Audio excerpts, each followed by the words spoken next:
Okay, so I think I fixed the problem with my phone falling down while I'm filming my videos. I just took my gym bag and set it on the feet of the tripod, so hopefully we're not dealing with it falling down all the time. But that's not really too important, I guess. Today we're going to be hitting upper chest and some delts, specifically the side and the rear. I actually haven't hit front delts in like 2 months, and they've been holding up quite well. I think if you're going to have an isolated upper chest day, you're definitely, not really going to need any, sorry, my wife was just driving by as I was leaving the house. Just had to wave and say hello. Otherwise, that would not be good. Can't ignore, don't ignore your girl. Otherwise, you'll pay the price. Anyway, if you have a dedicated upper chest day, the need for front delts isn't very high, in my opinion, unless you're lacking in the front delt department. But how many of us are really lacking in that area, if we're really being honest with ourselves? So I feel like I don't need it right now. Maybe later down the road I will, but not right now. Anyway, that's enough of that tangent. I want to start with an incline barbell press or an incline Smith press. And I'm sure you've heard me complaining about my elbows a lot. So I'm bringing my elbow sleeves. I almost said elbow wraps, but there is a difference. And we're using the elbow sleeves. And hopefully that helps me lift a little bit more weight. Now, probably not going to use the wrist wraps with them because too much equipment just looks kind of stupid. In my opinion, I think you should really only use one. There's always that one guy, and I'm not trying to tear anyone down, but it's always that one guy that's got like the belt, the wraps, the sleeves, on like wraps on the knees, the wrists, the whatever it is that's going to be moving during the lift. And you got to ask yourself now, how much of you is actually lifting versus the equipment you're also putting on. So I don't think there's anything wrong with using some for assistance, but if you looked like you just walked out of the lifting accessory store before every lift, you might want to start strengthening your muscle instead of compensating with equipment that's holding you together. Just my opinion, hot take, if you will. But we're going to try to make this lift a little bit longer than yesterday's.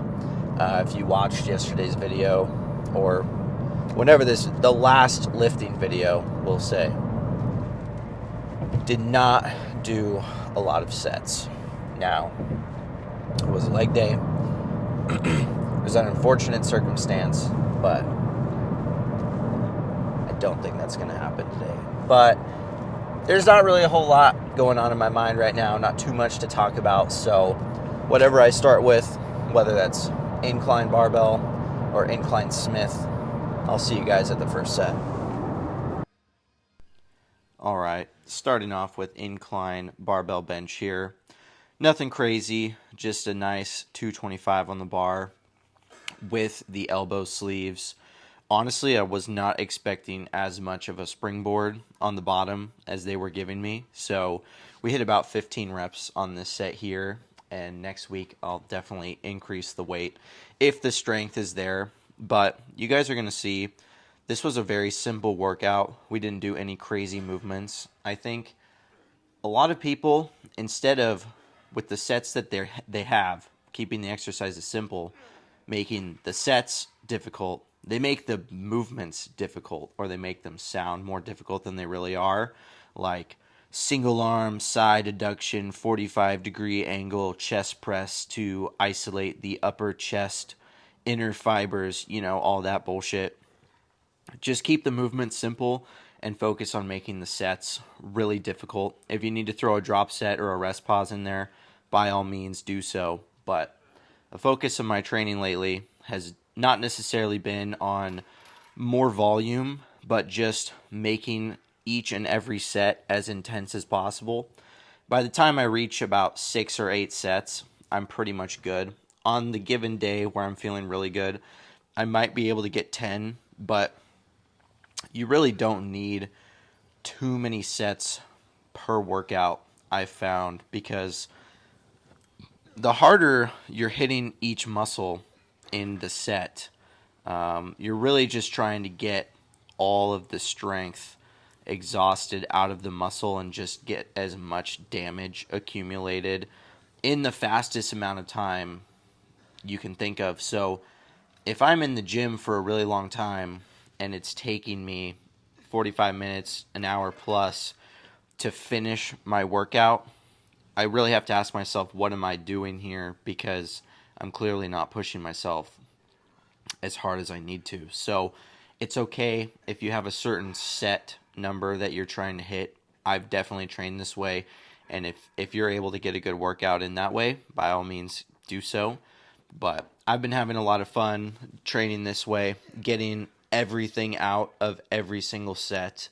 I think this is more of a mental form of training. Like, it's a lot more mentally taxing than, going in and saying, all right, I'm going to hit 12 sets.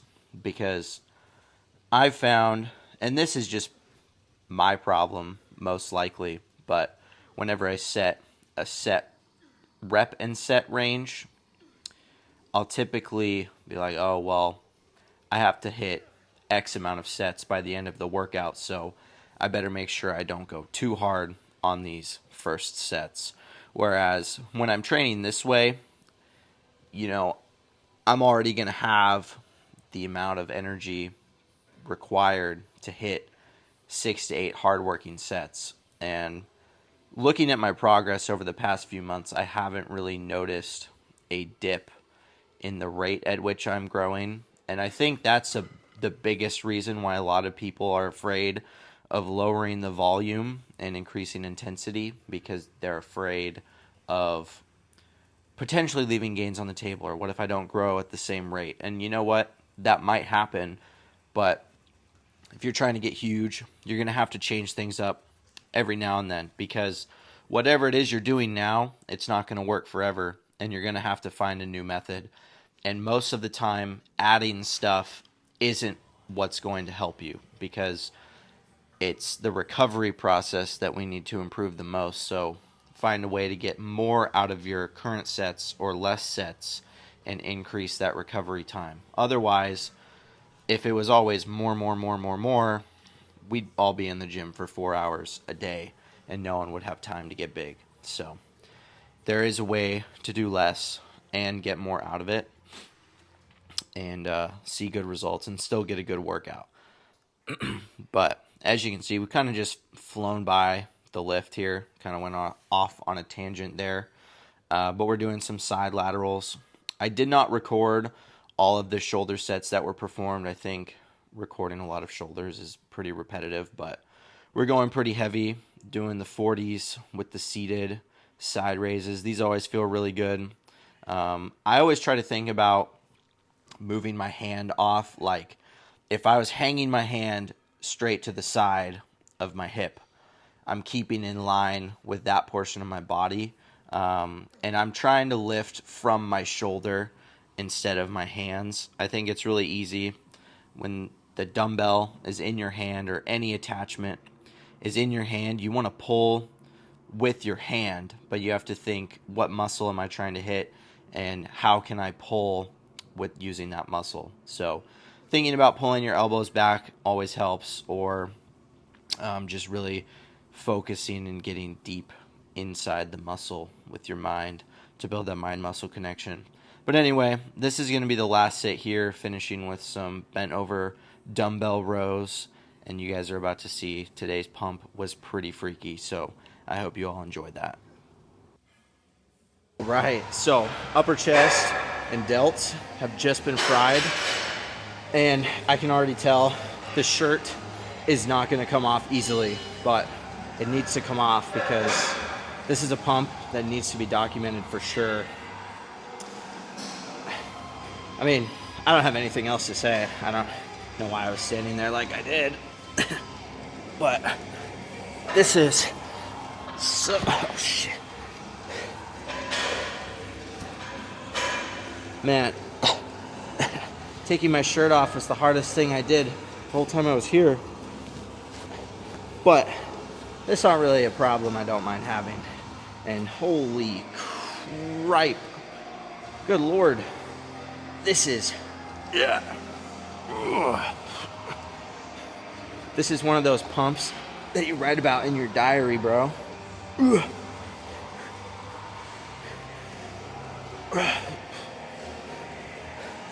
See, this is why I really don't mind being fluffy, because the pumps are just, you don't get pumps like this when you're lean, dude.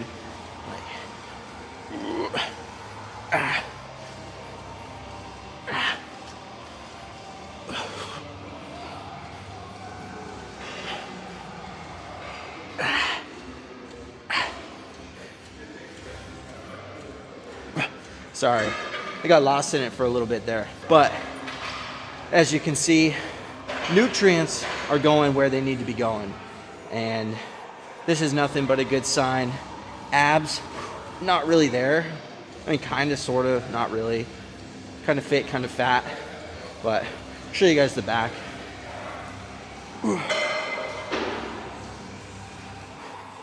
No pump. But yeah, I'm just gonna, I still have abs and cardio, and then we'll meet back up in the car. That is a wrap on the upper chest and shoulders. Gotta say, that was a very epic workout. Some lifts just hit. Maybe it was the fact that yesterday's lift was so subpar. Like, not horrible, but just not ideal. Not what you would want. And then we came back today and got the ideal workout. And dude, I gotta say, the elbow wraps on the incline bench, I'm gonna stick with those over the wrist wraps. My elbows, they felt great. Now, I'm not saying I have big arms, but those elbow sleeves were pinching on my biceps a little bit. And not that I'm complaining or anything, because that's a problem I want, but if anything, that was the only thing that sucked about it, was that I felt like my biceps were turning purple. But my strength was a lot better on the bench than it would have been with the wraps. Granted, there was definitely a lot of help with those wraps, or the sleeves.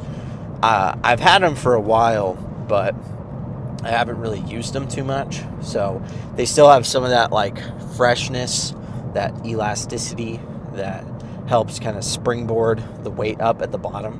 But I definitely got a really good pump. And then I guess next week, when I hit the same lift, I'll just up the weight and the reps will go down. So something to look forward to for sure. But yeah, after that, I got my post-workout carbs and protein in, which you all should definitely be doing. I've said it before, and I don't necessarily believe in the anabolic window, but after a workout, our bodies need to refuel and recover, and the sooner you get those tools into your system to start the recovery process, I think it's just going to be better. So I take cereal and a whey isolate protein with me to the gym, so I can just eat it right after I'm done working out. And then I hit my cardio, which some say you should do your cardio right after your workout and then eat after the cardio. For me, if I eat right after the cardio, I get really bloated, and usually I eat another meal like right when I get home, because when I'm bulking, it's hard for me to eat all of my meals, like get them all in a timely manner. And if I eat right after cardio, I pretty much eat like 30 minutes after I get home, and that is just not a good feeling I want to carry with me to the end of the day. And I kind of mismanaged my day a little bit.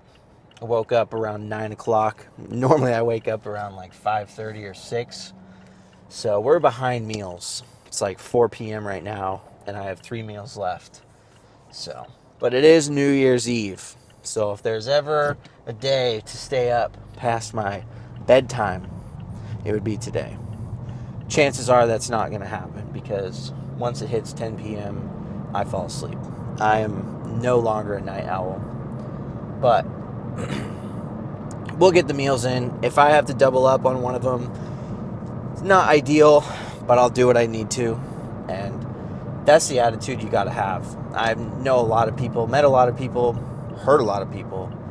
They're just like, man, I've been bulking, but I just can't get the food in.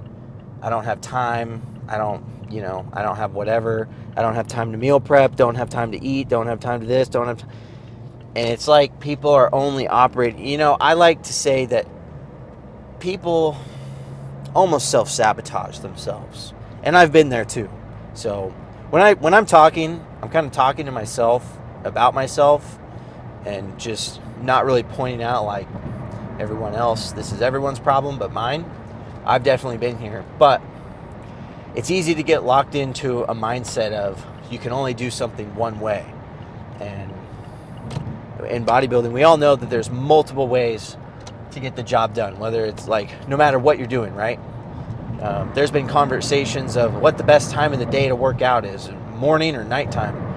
I mean, personally, I think as long as you get the workout in, that's what really matters. At the end of the day, who cares what time the workout was completed?